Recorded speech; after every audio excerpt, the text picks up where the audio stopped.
guys, how you guys doing today? We're back with some more Blade and today we're going to be talking about gear prioritization. Now, in terms of gear prioritization, there's a lot of ways that you can tackle this, but this is how my personal opinion on it and how, in my opinion, is the most efficient way that you should do it, mainly because it'll give you the most damage output and somewhat of a decent AP when you go into F8 and looking for parties as well. So, you know, I'm pretty much like max gear out until the next patch, which is on the next belt, which is very nice. I can't wait for that. But yeah guys, so let's jump into the upgrade path and let's take a look at what you should do. So if you're a brand new player, I highly recommend you get your weapon as fast as possible to Seraph or Baleful 12. Mainly because these two like the Baleful 12 weapon is going to give you quick AP, very quick AP. But wait for the patch, okay? Wait for the patch because these weapons are going to be decreased their upgrade materials even more, okay? Even more. So get to Baleful 12 ASAP, okay? Get to Baleful 12 ASAP, and then you guys want to start hunting for your Xanos earring and also your Awakened Black Dawn ring. Now you can get this from Desolate Tomb, okay? Desolate Tomb for the ring and Naru Sanctum for the earring, okay? Now if you have a guild that can clear Black Tower, you do not need to go to True. Do not go to True if you're clearing Black Tower. If you're in a guild, okay, if you're in a guild that can clear Black Tower, do not go True on Xanos or True on the Desolate Tomb ring, okay? Go straight to Black Tower and upgrade the Black Tower accessories, okay? So elemental ring and elemental earring, okay? So if you're able to do that, go to Black Tower right away. If you don't, you go to True, okay? And you go to True and you hunt at the same time for the bracelet. The bracelet is the highest DPS increase for every single class, regardless of what class you are. The bracelet is the highest DPS increase for every single class. Alright, so you want to get that as fast as possible and maxing it out, okay? Maxing it out from stage 1 to stage 10. Fast. Get it out of that way, and then you should start, you know, moving on, okay? So once you have this thing, you'll feel a lot better. Like you just feel real nice, okay? You just feel real nice, okay? It's really good. So once you have this, you go back to your weapon and you go to Dawnforge or Riftwalk, because if you go Dawnforge or Riftwalk, guess what? You're saving a couple thousand of gold. Alright? It's nice. It is delicious. Highly recommend you guys go Dawnforge or Riftwalk because you save money. A lot of money, actually. A lot money, okay? But if you do decide to go all the way to Dawnforge 9, there is going to be a new path here, which again, wait for the patch so that you can go to the new line here. But if you're planning to go to Raven, don't go to Dawnforge 9, go from Dawnforge 6 to Raven 6, because you'll actually feel the difference when you go from Dawn 6 to Raven 6. It is really nice, okay? And when you have Raven 6, it's gonna be really easy for you to get into a guild that runs Black Tower and clearing it for your elemental accessories if you do not have them already, okay? If you do not have them already, once you're Raven 6, it should be super easy for you to get into a clan that can drop you the elemental accessories. Now, next thing you should hunt for is the necklace, okay? The necklace, Oath necklace. Now, if you have a guild, okay, this is very important, guild or not guild. If you have a clan that can do Vortex Temple and clearing Vortex Temple every week, keep your Oath at stage 6. Upgrade it to all the way to stage 6. Do not max it out because you don't need to max it out for it to be decent. Stage 6 is perfectly fine, okay? So if you are in a guild that can clear it, you go straight to VT accessories. Go straight to VT accessories, and then that'll give you a really nice DPS increase. And I highly recommend you actually max this one out. Highly recommend you max this one out as fast as possible. Same thing for Black Tower. Max these out as fast as possible.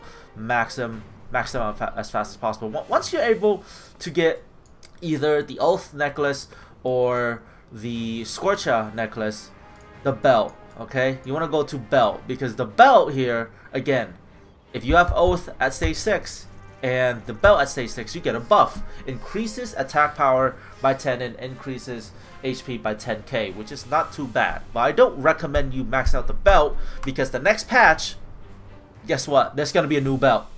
So there's no point in maxing this thing out because it takes a lot of jewels. Like this thing takes way too much jewels to max out. So don't recommend you guys actually maxing this out. But here's the thing, okay? If you max it out, you get a red dragon Koroks for your next weapon, for your next belt.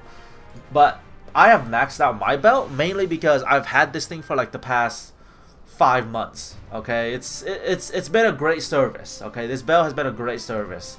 So that's the main reason why I have it maxed out. I've been using it for the last 4 months.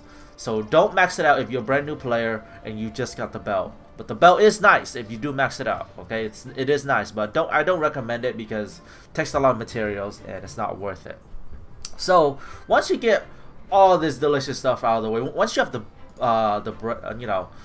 belt, you should be at Raven 6 and you should be getting next to getting mats and saving up the money to go to Raven 9, mainly because Raven 9 is when you are getting ready to go to Orantu 3. Now some of you guys may argue that Raven 7 to Orantu 1 is better, which in my opinion is not, because Raven 9 to Raven 3 gives you sparkly powers. Okay, sparkly powers. Okay, it is awesome. But anyways, the next weapon path is, if you're not able to go, if your guild is not clearing VT, you go from Raven 6 to Raven 9, and then you branch off to the new PvE weapon line. Okay, you branch off to over here, and then you can transfer to Orantu once you do find a guild that can clear Vortex Temple every single week, which is very, very nice. So upgrade to Raven 9, branch off, but at the same time you kind of want to stay at Raven 9, because when you stay at Raven 9, you'll still get like the maximum boost, but remember, it takes mats to go to the next path, so you might want to stay at Raven 9 for a while, because there's also a glove that you can farm. I farmed this thing when I had Raven 9, okay? I farmed it when I was at Raven 9, so it is perfectly doable at Raven 9, and I highly recommend you guys get the gloves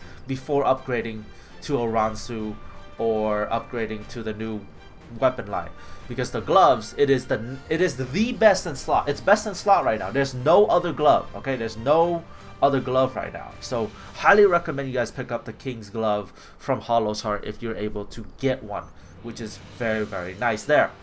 Okay, this is best in slot. Nothing else is gonna trump it at this moment, and you're probably not gonna get a new glove until like 7 months down the line.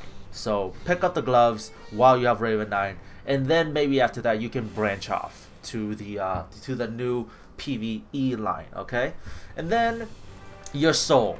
Now once you have Raven 9, you have everything maxed out, and I'm saying Awakened Igniter stage 3, Awakened Earring stage 3. I know I need to max this thing out. Maxed out bracelet, maxed out, okay, not maxed out belt, but like stage 6 belt in you guys' term if you guys are new. Max out gloves, and if your clan's able to do VT, have a nice badge, Vortex Temple shield, and the next thing, or one of the few last things that I would prioritize, is your soul. Now keep in mind there's going to be events that have sacred oils in them. Use those events.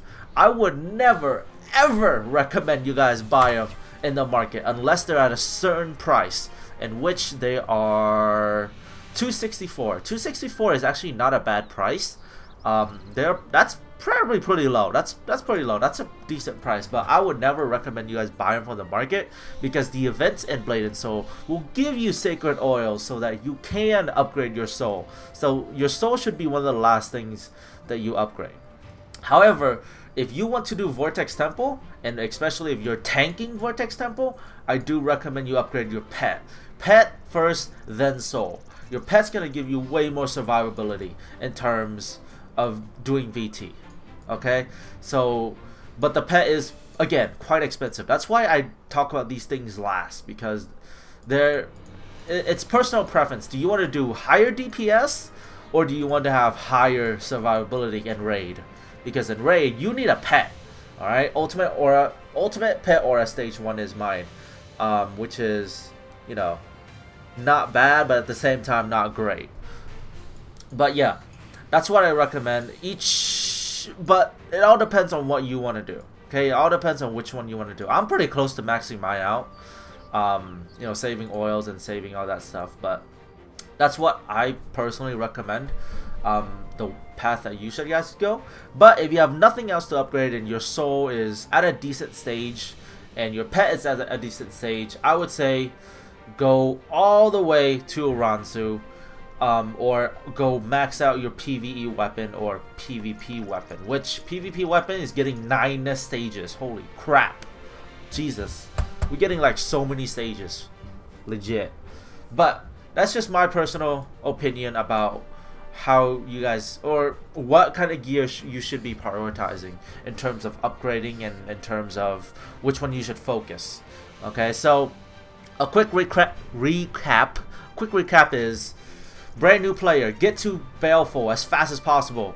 Get your elemental ring and earring from Desolate Tomb and Naru Sanctum. Get the bracelet as fast as possible, and then hopefully by that time you're able to get elemental accessories from Black Tower, and then hunt for the Oath necklace. The Oath necklace is going to be a nice addition, and if you can't do Vortex Temple, guess what? This thing is the next best slot, because it's pretty nice. Okay, and then once you have either the Oath necklace maxed out or have have the Scorcher necklace, go for the belt.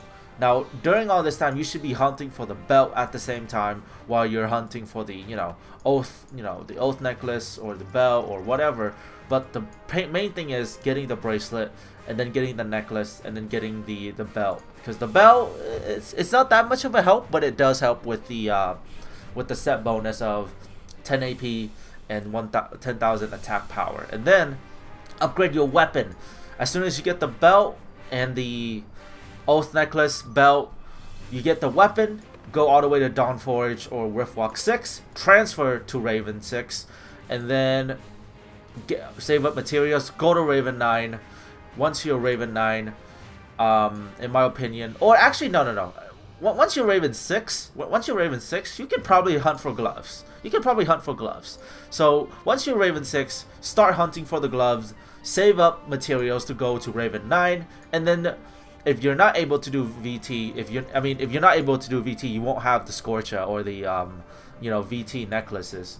So this is probably the best thing you have, right? So if you're not able to do VT, branch off into the new weapon path and then transfer to a Ransu 6 once you're able to do that.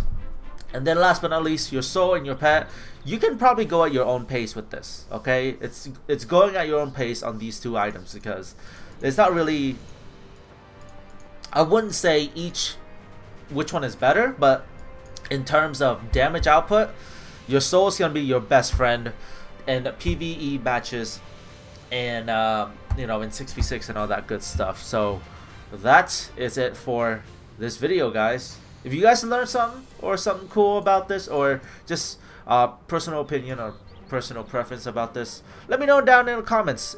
Let me know if I'm right. Let me know if I'm wrong. Alright? Let me know. I'm trying this new series out where I'm trying to help all the new players on what they, or give them a good idea on what they should try to prioritize in terms of gear, because in Blade and Soul it's all about getting up there as fast as possible, you know what I mean, getting up there as fast as possible, and so all that kind of stuff there. But thank you guys for watching the video. With that being said, I'll see you guys next time in Blade and Soul. See you guys then.